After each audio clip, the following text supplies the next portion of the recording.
Desde ahí vi a mi único hijo casarse, a través de una puerta batiente, detrás de bandejas con cócteles de camarón. Escuchaba la música, las risas, el arranque de los brindis, pero no era parte de eso. Ni de cerca. Yo pagué esa boda. Cada flor, cada silla, cada detalle elegido con cuidado, desde las copas de vino con borde dorado hasta el menú de cócteles personalizado con las iniciales de los novios grabadas en el vidrio.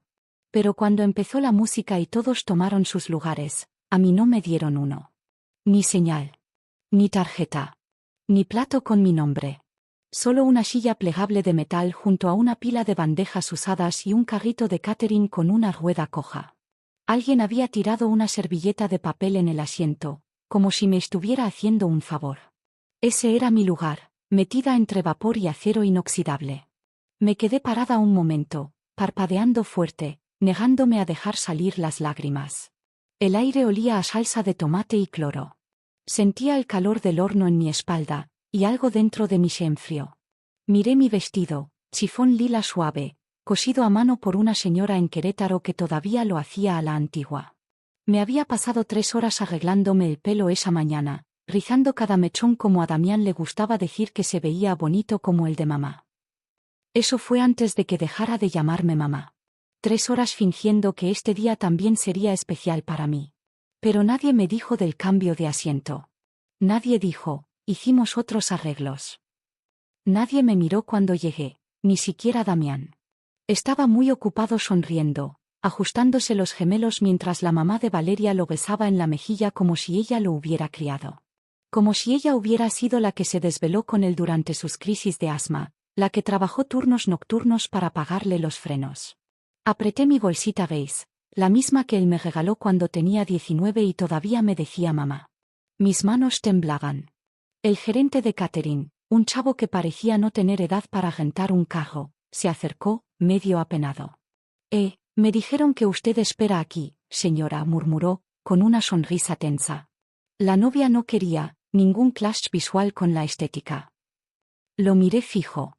Él retrocedió un poco, luego señaló la puerta batiente, por donde se colaban risas, el borde de una bandeja plateada y el tintineo de copas de champán.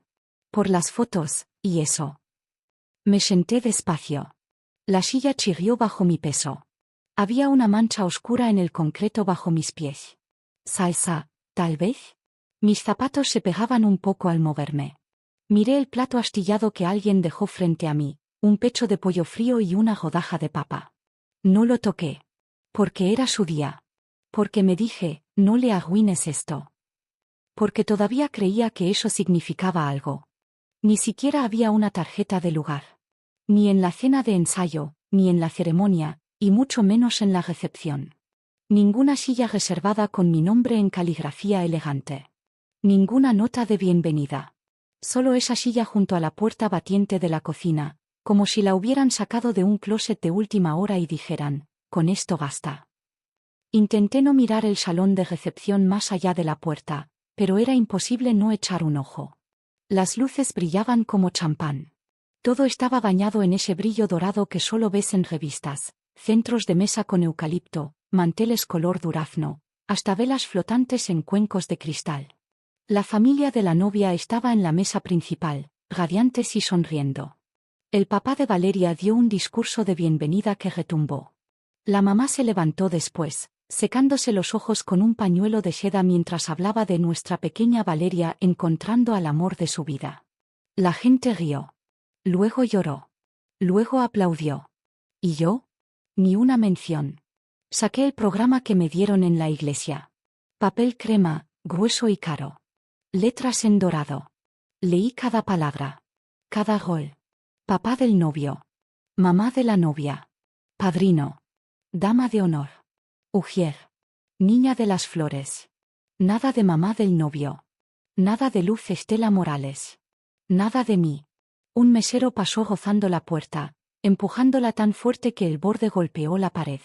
El ruido me sobresaltó. Mi servilleta se deslizó de mi regazo al suelo. Me agaché a recogerla y me detuve, con la mano flotando sobre el piso. Había una grieta en el linóleo. Una fractura como telaraña, del tipo que ves en vidrio barato. Eso se sintió correcto.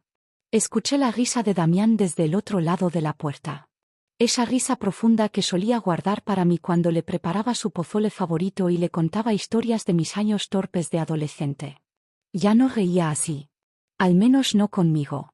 El gerente de catering pasó otra vez y me dio un leve asentimiento. ¿Todo bien, señora?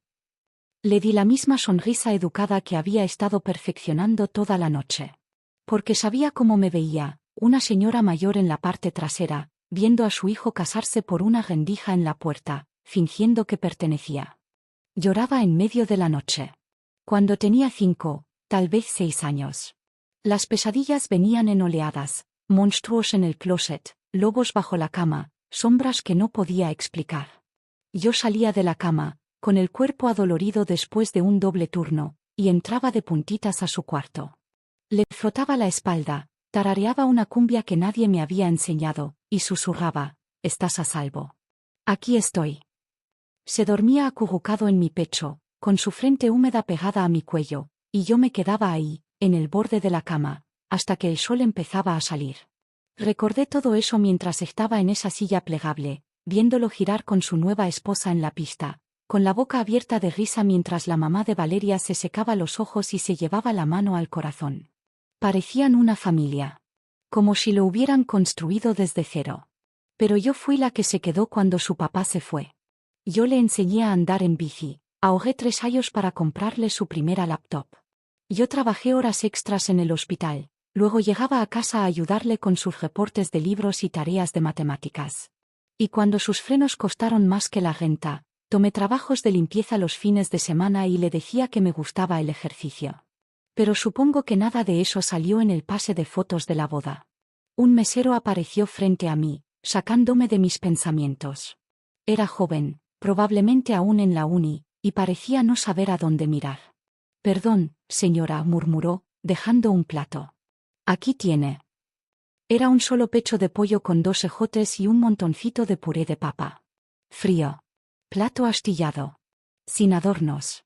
«Gracias», dije, como si estuviera agradecida. Se quedó un segundo de más, luego ofreció una sonrisa nerviosa y se fue. No toqué la comida. En cambio, puse mis manos suavemente en mi regazo y miré al frente. Por la rendija de la puerta, vi a la mamá de Valeria inclinarse para susurrarle algo a Damián. El río otra vez. Una risa grande, cálida, generosa. Del tipo que solía ser mía. Miré el plato. Mi tenedor estaba cruzado en el borde como un signo de puntuación. Tomé mi servilleta y la presioné contra mi boca, fingiendo limpiar una mancha que no estaba ahí.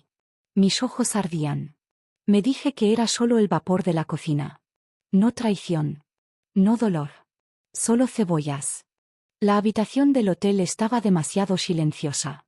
No encendí las luces al entrar. No me quité el vestido. Solo me senté en el borde de la cama dura, con las manos cruzadas en el regazo, mirando las sombras pálidas que parpadeaban en el techo desde el pasillo. Todavía olía a grasa de cocina en mi pelo, sudor, colonia garata y algo agrio que se me pegaba como un recuerdo. Me agaché, me quité los tacones y flexioné mis pies hinchados. Me dolían desde que entré al salón de recepción y me di cuenta de que no era parte de eso. No lloré. Ya no. En cambio, tomé mi celular y abrí la hoja de cálculo de la boda. Cada detalle estaba ahí, cada peso contabilizado, cada contacto listado. Empecé con la florería. La señora contestó al segundo timbre, alegre y dulce. «Hola, Luz Estela, ¿emocionada por el brunch de mañana?» «Ya no es necesario», dije. «Cancele la entrega del domingo. Considere el saldo retenido». «Gracias». Balbuceó algo, pero ya había colgado. Luego, la banda. «Por cambios en el itinerario», dije con calma, «no necesitaremos el segundo set. Considere el asunto cerrado». El hombre al otro lado dudó. «¿Segura?» Colgué. «Por último, el proveedor del bar. Estamos reduciendo los servicios post-recepción», le dije. «Cancele el segundo turno. No procese el pago final». Hubo una pausa. Luego una respuesta corta y cortante. «Entendido». Dejé el celular suavemente en la mesita de noche y miré mis manos. Ya no temblaban. Mi pecho ya no estaba hueco. En cambio, Algo latía bajo mis costillas, no enojo, no dolor, sino algo más filoso. Algo vivo. Me quedé ahí un buen rato, viendo el ventilador girar en el techo, y pensé. Que brinden sin mí. Que tomen su champán. Que se pregunten por qué la música para antes, porque las flores nunca llegan. Pensaron que era invisible. No tenían idea de lo que podía quitarles. A la mañana siguiente, desperté con mi celular vibrando. No eran llamadas de Damián. No era una disculpa. Solo un montón de mensajes de mi sobrina. ¿Qué pasó?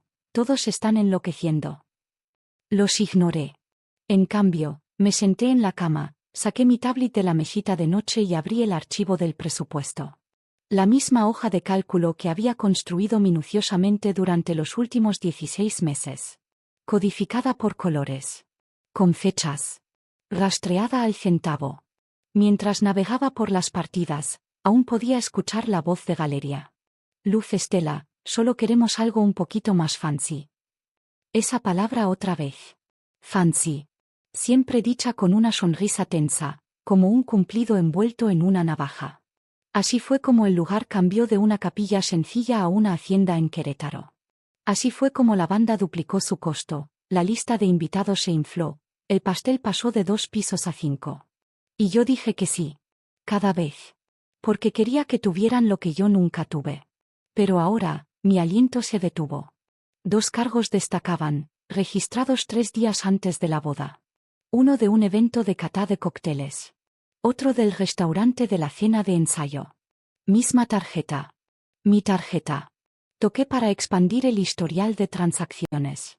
Ninguno de esos cargos vino de mí. No me invitaron a esa cata.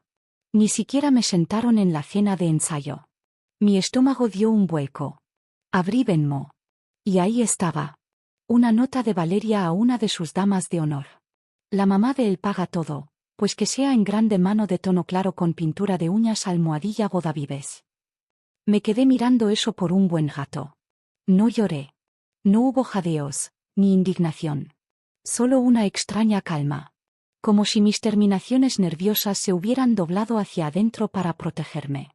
Cerré la tablet y la puse suavemente en la cama a mi lado. La traición no era el gasto. Era la certeza, que nunca me habían visto como algo más que una cuenta bancaria con apellido. Y de repente, no me sentí herida. Me sentí libre. Cuando llegué a casa al día siguiente, no deshice la maleta. Ni siquiera me quité el abrigo. Fui directo al cuarto, al tocador de nogal en la esquina. Había una carpeta roja que no había abierto en años, enterrada bajo viejos papeles de seguros y recibos de agua. La saqué, me senté en el borde de la cama y la abrí despacio. Cerca del fondo había un sobre, amarillento en las esquinas, sellado con cinta adhesiva, y marcado con la letra de mi difunto esposo. Para Luz Estela. Solo si ya no estoy. Lo había encontrado años atrás, después de que Tomás murió. Lo guardé, sin abrir, diciéndome que lo leería algún día. Pero la vida se interpuso. O tal vez no quería saber qué había dentro. Hoy, sí quería. Deslijé mi dedo bajo la solapa y desdoblé la carta. Era corta. Letra inclinada. Curvas familiares. Luz Estela. Si estás leyendo esto, lo siento. Debí decírtelo antes. No podía llevarme este secreto a la otra vida. Damián, no es biológicamente tuyo. Ni siquiera mío, en verdad. Era el hijo de alguien a quien amé antes de ti. Una mujer llamada Elena. Cuando quedó embarazada, entró en pánico y se fue del pueblo. Meses después, apareció con el bebé y me lo dejó, diciendo que no estaba lista para criarlo. Te dije que era nuestro. Que había sido un error de antes de casarnos. Tú me creíste. Y lo criaste como si fuera tuyo. Pero no lo era. Y aún así, tú lo hiciste tu mundo. Mis manos temblaron mientras bajaba la hoja a mi regazo. La habitación estaba en silencio. Miré la foto de Damián en el tocador, graduación de prepa, con la birreta ladeada, su sonrisa torcida. Recordé cómo corrió del escenario ese día y saltó a mis brazos. Los mismos brazos que lo mecían en sus fiebres, en sus desamores, en las peores noches. Nunca había sido mío. Ni por sangre. Ni por derecho. Pero lo elegí de todos modos. Pasé una prueba que ni siquiera sabía que estaba tomando, susurré. Y que Dios me ayude, la pasé con todo lo que tenía. Empecé por el pasillo. La primera foto que bajé fue del cuarto cumpleaños de Damián, sus mejillas infladas, ojos cerrados, mientras se inclinaba hacia un pastel cubierto de dinosaurios de plástico. Recordé cómo rogó por ese betún verde. Recordé cómo fregué esa mancha del tapete por días. La quité de la pared con cuidado, la volteé y la envolví en una sábana vieja. Luego pasé a la sala. La de nosotros en su graduación de prepa. La de él con su uniforme de béisbol infantil. El retrato en blanco y negro de bebé que saqué en un estudio Sears, donde gasté el sueldo de una semana porque quería algo permanente. Una por una, las envolví, las puse en cajas y sellé las tapas con cinta adhesiva.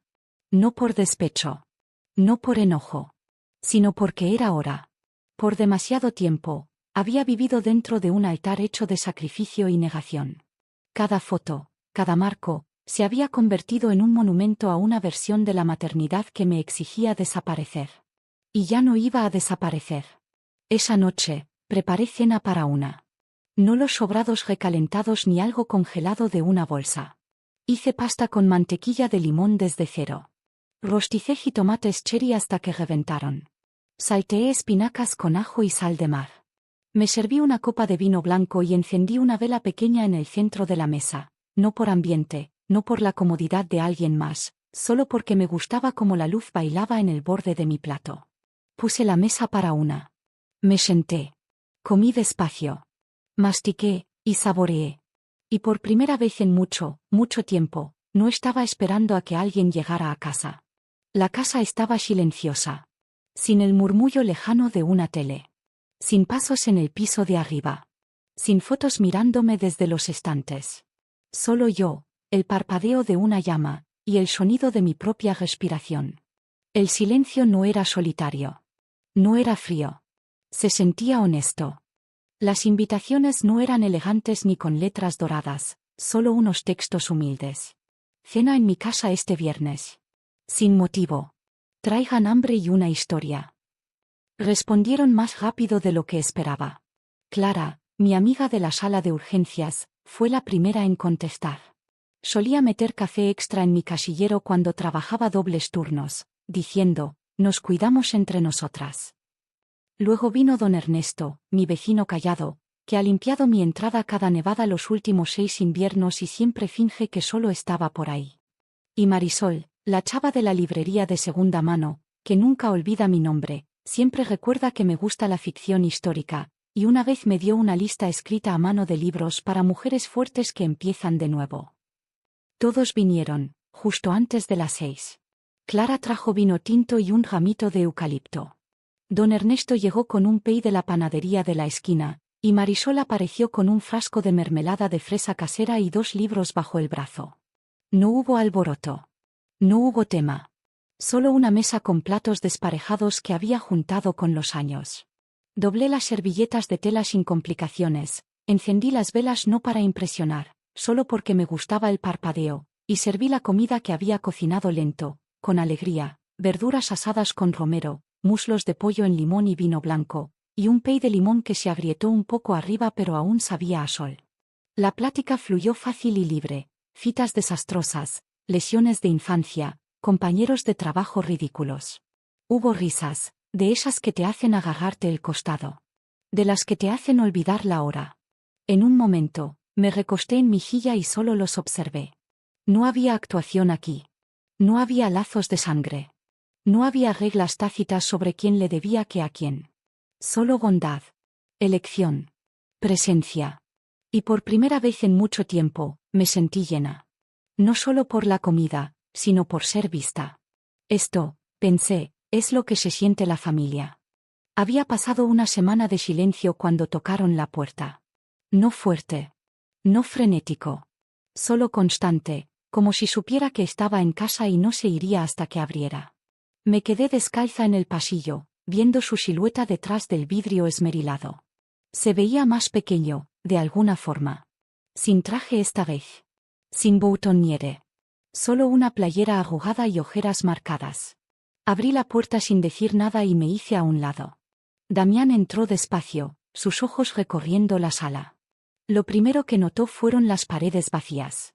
El espacio donde solía estar la galería de fotos. Los estantes limpios. La ausencia. ¿Dónde están todas las fotos?, preguntó, casi susurrando. No respondí. Señalé el sillón frente al mío. Se sentó, rígido e inseguro. No vine a pelear, dijo. Qué bueno, respondí, poniendo una caja de cartón sencilla en la mesita entre nosotros. La miró, confundido. ¿Qué es esto? Recibos, dije con calma. Cada gasto de tu boda. El lugar. El catering. El vestido de Valeria. El DJ. El letrero de neón. Sus ojos se quedaron fijos, inmóviles. Y esto, añadí, colocando la carta doblada encima. Frunció el ceño mientras la tomaba y empezaba a leer. Vi su rostro cambiar, confusión, luego incredulidad, luego algo más suave, herido. ¿Lo sabías?, preguntó, con la voz quebrada. ¿De mí? Ahora sí, dije. Me miró, con súplica en los ojos. Entonces es por eso. ¿Estás enojada porque no soy tuyo? Negué con la cabeza. No estoy enojada porque no fuiste mío por sangre. Me incliné hacia adelante, mi voz baja y firme. Estoy enojada porque te crié. Te di todo lo que tenía. Y cuando llegó el momento de honrarme, dejaste que me gozaran. Te sentaste. Te quedaste callado. No dijo nada. Me puse de pie, le entregué la caja y caminé hacia la puerta. Esto es tuyo ahora, dije. Tómalo. Tómate todo. Me miró como si quisiera decir algo, cualquier cosa, pero las palabras nunca llegaron. Así que abrí la puerta. Y esta vez, yo fui la que se alejó. El comedor estaba lleno otra vez, lleno de tintineos de copas, risas cálidas y el zumbido bajo de un disco de jazz sonando de fondo. Los mismos platos desparejados. La misma luz de velas parpadeando sobre los cubiertos. Las mismas personas que habían elegido venir, no por obligación, sino por cariño. Clara levantó su copa a la mitad del postre, con las mejillas sonrojadas por el vino y la alegría. Un brindis, dijo, poniéndose de pie. Por las mujeres que construyeron la casa, solo para que las mandaran a sentarse en la cocina. Todos rieron, luego se callaron, dejando que las palabras calaran. Luego levantaron sus copas al unísono. Por las mujeres. Yo levanté la mía también. Esta vez, sin dudar. Miré alrededor de la mesa, sus rostros familiares, iluminados por una luz suave, vivos con pertenencia. Aquí no era invisible. No era un fantasma detrás de una puerta. Era la anfitriona. Presente. Completa. Después, me quedé descalza en la cocina, girando el resto de mi vino, escuchando los sonidos de los platos siendo recogidos y las historias compartidas. Esta era mi casa. Mi mesa. Mi paz. Damián nunca volvió a llamar. Y por primera vez, no tomé el teléfono. No miré la bandeja de entrada ni me pregunté si me había perdido algo. No ensayé un perdón que nadie había pedido. No necesitaba que regresara. Porque en ese comedor iluminado por luz dorada, rodeada de gente que me veía, finalmente había regresado a mí misma. Y esta vez, nadie me puso en la cocina.